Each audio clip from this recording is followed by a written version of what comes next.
Greetings everyone and welcome to Steve Jackson's House of Hell. The sorcery is over, sadly.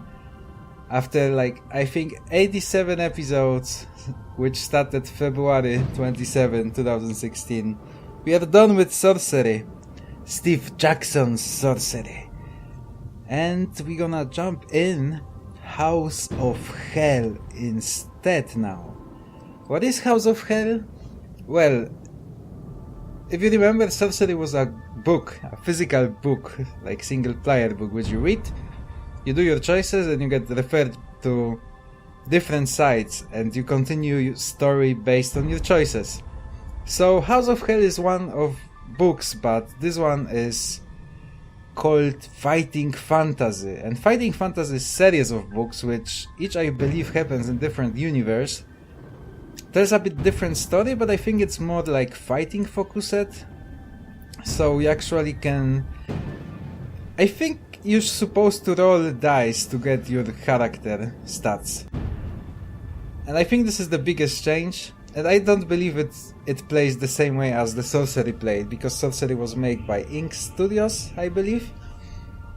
I'm not sure is this made by Ink Studios. And just look at this freaking screen. I think this might be like actual book cover, it's just like upscale, that's why it's so 60-bit. But yeah, I dig in this old school design actually, it's pretty cool. But well, without further ado, let's jump right in, because I'm gonna say I'm pretty excited for this.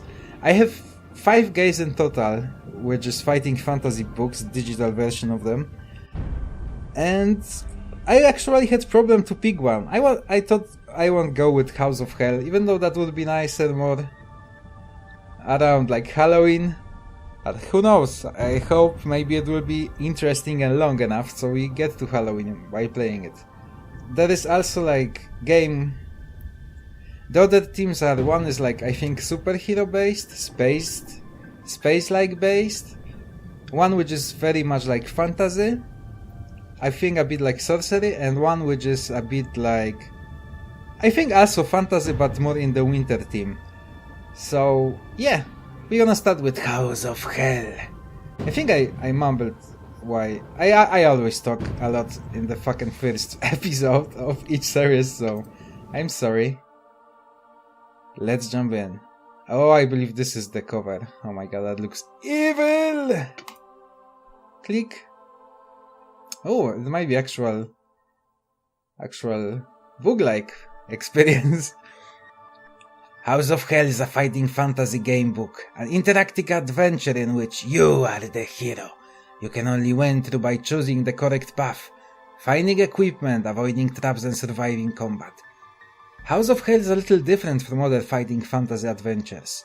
You start your adventure unarmed, with no provisions or potions, and you have to avoid being frightened to death. Before starting House of Hell, you must choose from one of 3 difficulty settings.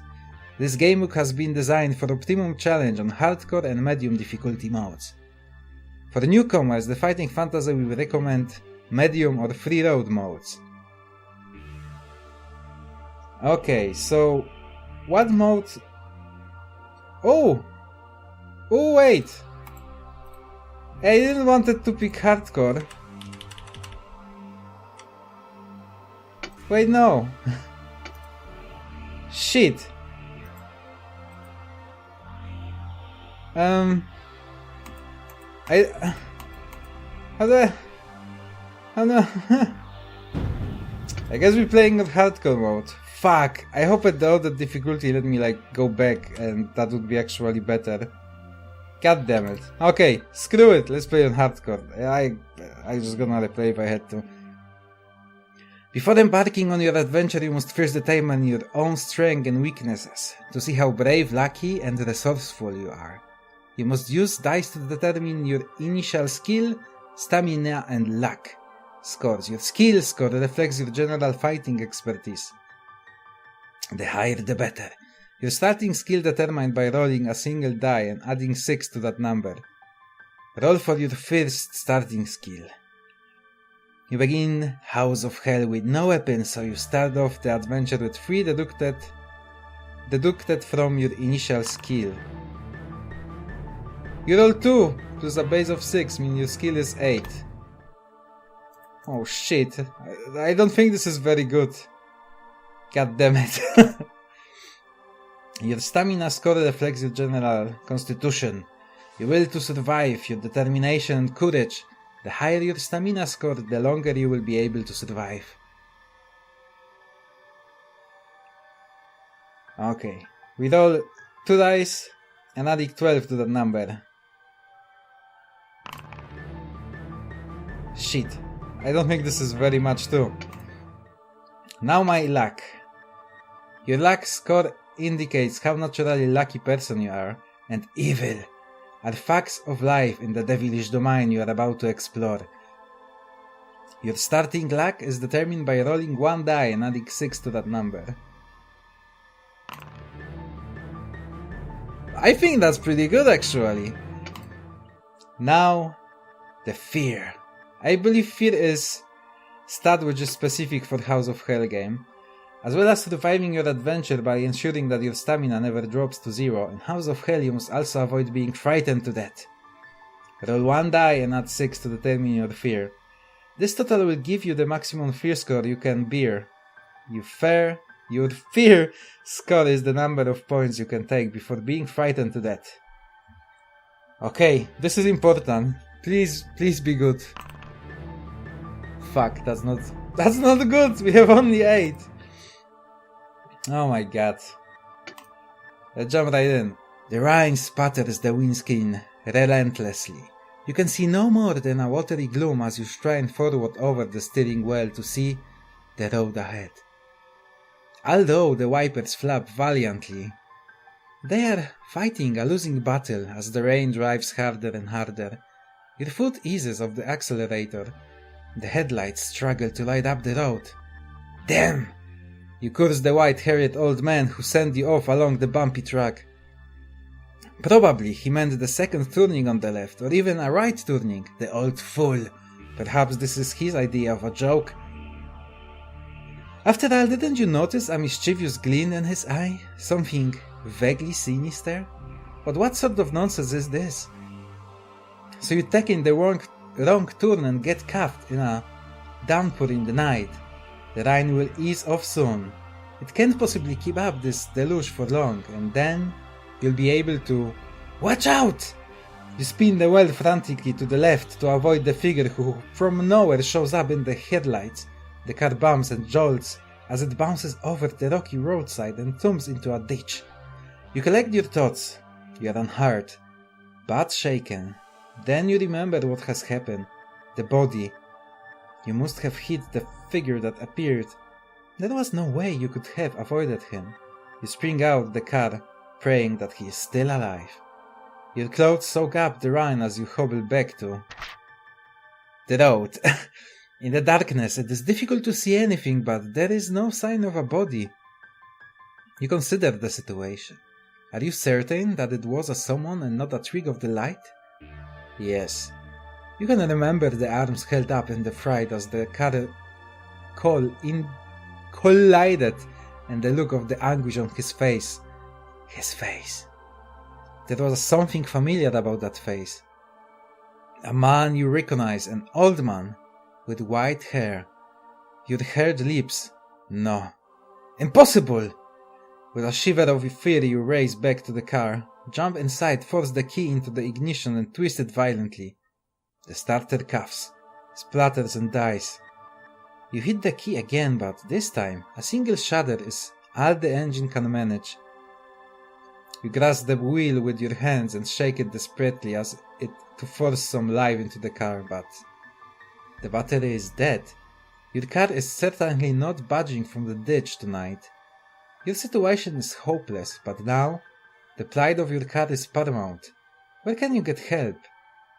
You passed a garage at Mingleford, but that was some 20 miles away. As if answer, a light appears in the distance. Someone has switched on a bedroom light. What a stroke of luck! It was at least 15 miles back that you passed the last house and you happened to have broken down just a short distance from someone's house. You button up your coat and open the door. From outside the car, you can see the building more clearly. Just ahead on the left, a drive winds up to a large house. It's a good 5 minutes walk away, and by the time you reach it, will be drenched, but how else can you call the garage? You can't afford to miss tomorrow's appointment. No. Go, you must. Anyway, you'll probably be able to drive inside phoning the garage. You slam the door, turn up your collar and set off for the house. A flash of light. From lightning it up certainly for you, but in your preoccupation with the rain, the warning from above is wasted on you. The house is old, very old, and in shocking state of repair. The light in the window is flickering. Most likely an oil lamp, certainly not electric. And you don't notice a fact that might have turned you back anyway. There is no telephone line going to the house. As you climb the steps to the front door, little do you realize what fate has in store for you. Tonight is going to be a night to remember. Oh, finally some pictures. You climb the creaking steps up to the front door and pause to catch your breath. Even though you ran all the way up to the drive from the car, you are soaked through. Your feet are particularly wet. Judging by the number of the puddles you stepped into the dark, the drive needs a small fortune spending on repairs. But under the porch you are out of the storm, and you brush the rain from your clothes before turning towards the door. The rain still pelting down, but an eerie silence hangs in the air. No lights are on downstairs. You step back off the porch to check the upstairs windows, which attracted your attention earlier. Nothing. No lights. The whole place seems to be deserted. But then you remember the time. 5 minutes to midnight. Everyone in the house has probably gone to bed. An owl hoots in the distance, and a shiver runs down your spine. The situation is a little scary. Here you are, in the middle of nowhere, at some strange, rundown old house, about to wake up. Whoever lives inside at midnight. They certainly won't be too pleased, but you have no choice. If you are going to make your appointment tomorrow, you must reach the telephone to call for help. You step up to the front door. From the left-hand side of the house, a dull glow catches your attention. A light has been turned on. You breathe a sigh of relief. At least someone is awake. You consider your options. There is an elaborate knocker in the middle of the door, and bell pull hanging down to the right. Will you wrap the door with the knocker? Turn to 35-7. Oh, this is just like the book. So this is what I do, and this is like page I gonna need to go. So this is exactly like the book would play. So now we have idea how the sorcery played, I guess. Or will you pull the cord? Alternatively, you could creep round the house to investigate the light by turning... I probably shouldn't read the pages numbers. What we should do? Let's do the knocker, maybe. Let's be nice.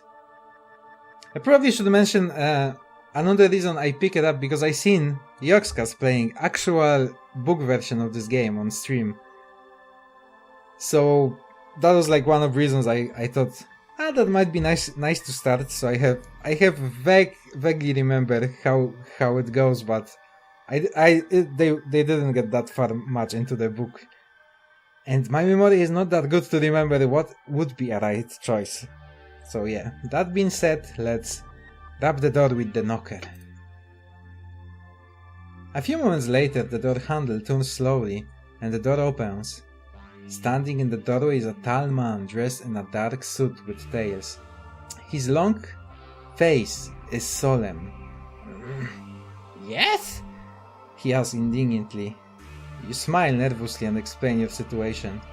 Your car has broken down. You need to reach the telephone and you are soaked to the skin. The man's face remains expressionless. Oh, come in, he orders. The master is expecting you. Follow me. He leads you into a reception hall and tells you to sit down while he informs his master of your arrival. You sit down in a solid carved chair and look around the reception hall. It's certainly not what you would have expected from the outside. It is elegantly decorated with rich tapestries and fine oak panels. A number of portraits line the walls. A sturdy 16th century Tiber is set against one wall. Will you wait for your host to arrive, or will you study the paintings? Alternatively, will you hunt for a telephone? I mean, there wasn't a telephone line going to the house, I think let's just wait. I think we're gonna die sooner or later, so let's just wait. Footsteps. Someone is coming. The tall man you met earlier walks in, opening the door for another tall man dressed in a red smoking jacket. May I present Lord Kelnor, the Earl of Drummer, the butler announces. The Earl holds out his hand and you shake it. His grasp is strong and his eyes pierce yours. His lips widen to a soft smile.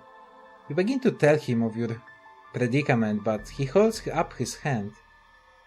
Please, I can see that you have been caught in this filthy storm. Let us sit by the fire and we will see whatever we can help. Franklins, tell the cook to prepare some food for our visitor.